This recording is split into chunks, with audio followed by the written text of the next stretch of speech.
Holiday sales are still chugging along. New numbers show retail sales are better than expected, up 2.5%, and online sales are booming as well. Shoppers have spent $32 billion on the web. That's up 15% from last year. Last-minute shoppers don't need to resort to their supermarket or drugstore to find those final gifts. You can still get your hands on this year's hottest tech gifts. And here to show us some of those is Up to the Minute's technology consultant, John Quain. John, thanks for being with us this morning. Yeah. Good stuff here. Yeah, it's my philosophy is why do today what you can put off to tomorrow. There's still like 3 days left, okay? So you can still get these things, well, all right? Speaking of these things, right. let's talk about this. This is a set-top box.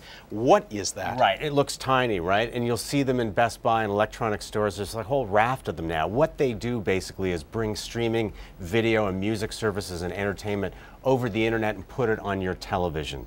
The one I like, there are about a dozen, is this model. It's from Roku. It's called it's their second generation, the 2XS. It's only $89. I mean, it's very inexpensive. It brings in Netflix, Pandora, all those smart features you see on those brand new TVs, so you don't have to buy a brand new TV to get it. So that's a perfect gift. It also has games on it. Angry Birds is on it. All this for $89. Yeah. And speaking of games, there are some hot video games out there. Yeah, this was a good year for video games, and I could go through dozens and dozens, but I'll give two suggestions. The Nintendo 3DS, that's the little portable 3D player. Right. Super Mario 3D Land, I think, is one of the better titles. It's about $40. You might get it for less now as a last-minute gift. It's a great title. My 9-year-old resident reviewer at home, she liked it a lot. And she points out if you don't like the 3D effect, you can push the slider and shut it off. So that's a good title. If you got somebody older in the family, teenagers, really rated for 17 and older, the big game this year was Skyrim. It's the Elder Scrolls V. It's part of a series, but it is truly an immersive game. It's three-dimensional. It's like these epic fantasies. It's all about you, though. You can create the character, all the powers you want. There are 150 different dungeons to explore. You can just wander around and slay monsters, but it's really, really a great game. I know we always say it's immersive, but this one really is. This one is. It is. It's called Skyrim, and it's about $50 to $60. I was going to say, really not that expensive. No, not too bad. Really. And now, okay, let's get into this. It's a tablet world. Yes, everybody. What do you got here? Yeah, well, there are a dozen or more tablets out there. Everybody knows about the iPad 2, but it's big, right? And it's expensive. This is about $500. It's still hot. Obviously a great product, but $500. These tablets, though, that have come out from Amazon's Fire is $200. And what I'm recommending are the ones from Barnes & Noble. There's a very inexpensive Simple Touch reader. It's just an e-reader.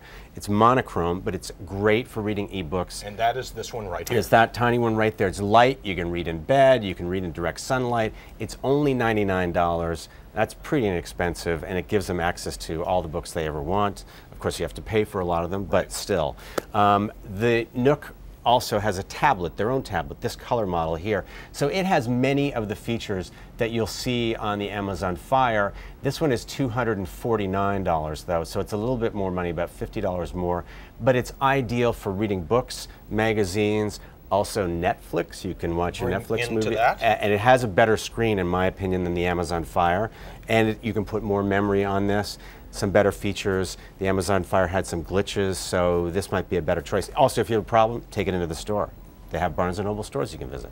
And if you are a photographer, you have two very interesting cameras here. Yes, I've been playing around with what are known now as compact interchangeable lens cameras. What that means is these cameras are like professional DSLRs, those big ones, you know, that somebody always has at the winter concert or something.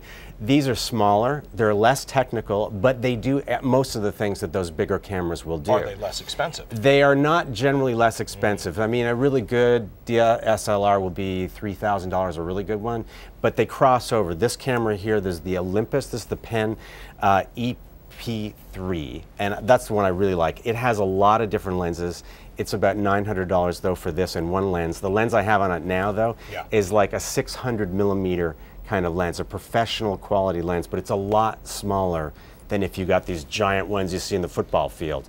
And there's also one. I was going to say, speaking of smaller, look at this one. So Samsung also has its own. This uses a bigger sensor than the Olympus model does, an image sensor. So I think its pictures are a little bit better. It uses the same kind of sensor that you'll see in those professional cameras, but look at the smaller body on it. It's the NX200, but it's also about $900. But you get a lens with it. You get a flash, the lens. JQ, when you're talking about these kinds of cameras, can they still be a point-and-shoot camera? Yes, you can still do them. I often, most of the time, honestly, I have it in full auto mode. And it also has a lot less technical jargon in the menus, so you don't have to take a night course in photography. But if you want to turn it into a little bit of a hobby, get much better shots of the kids, you know, so they still look good, and in the shots, they're not all those blurry, you know, iPhone shots that you get.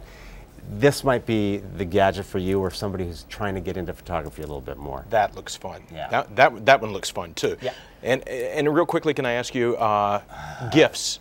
Last minute and quickly. Do them on Saturday. Yeah. For music lovers, I suggest getting a music subscription service card, like a gift card. For RDO and MOG, that's RDIO and MOG are the two services. For about $10, you can give a month to 6 weeks of access to millions, 14 million songs. So you don't have to know what music they like. And if they like, it's a great gift. I think you can get it on a Saturday, Target, Best Buy. You can even send a text message as a Christmas card now. So I know it's not the same. It's not the same. but there are no stamps, no envelopes. Look at these, though. Great things for the holidays, great things for Christmas, and we have 3 days to go. John Quain, thanks so much for being with us. Anytime.